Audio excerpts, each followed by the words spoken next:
દીપક વસંતજી છેડા મરાડ. મારો વિષય છે આજની ફેશન, પ્રગતિ કે અધોગતિ. ફેશન એટલે સ્ત્રી અને પુરુષ ઉપર જે વસ્ત્ર પરિધાન થાય અને એ એમને ગમે એને ફેશન કહેવામાં આવે છે.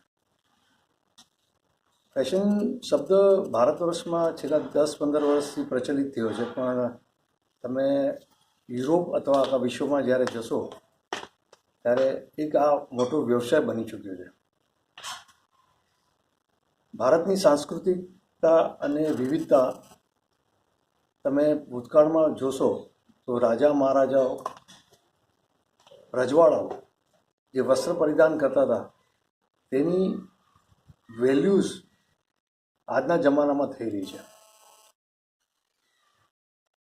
આજનો ફેશન એટલે વસ્ત્રો ઉપર આપણે જે ક્રિએટિવિટી બતાડીએ, ક્રિએટિવિટી આપણે કરીએ અને એના માધ્યમથી જો આપણે વેચાણ કરીએ, એક્સપોર્ટ કરીએ છીએ જ્યારે, અને એનાથી વળતર જે મળે છે, આજના નવયુવાનો માટે આ સૌથી ઉત્તમ અને સારામાં સારો કમાવાનો એક માધ્યમ બની ચૂક્યું છે.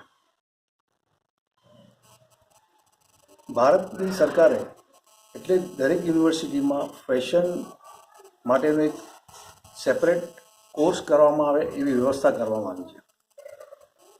ફેશનની અધોગતિ ક્યારે થાય છે? જ્યારે નિર્દોષ જાનવરો ઉપર અત્યાચાર કરી અને એનું શોષણ કરી અને એમાંથી આપણે જે ફેશનના વસ્ત્રો બનાવવાની માનવી તૈયારી કરી રહ્યું છે, ત્યારે ખરેખર મને દુઃખ થાય છે અને એ આપણા માટે અધોગતિ તરફ લઈ જવાનું એક મોટું કારણ છે. ફેશનને જો આપણે આજના નવયુવાનો માટે એક નવો ક્રિએટિવિટી માટેનો જો પ્લેટફોર્મ આપીએ તો નાની ઉંમરથી જ એમાં જે એક ક્રિએટિવિટી ઉત્પન્ન થશે અને એના માધ્યમથી જ્યારે એ લોકો પૈસા કમાતા થશે તો એમના માટે આ મોટામાં મોટું કમાવાનું સાધન રહેશે. Thank you very much.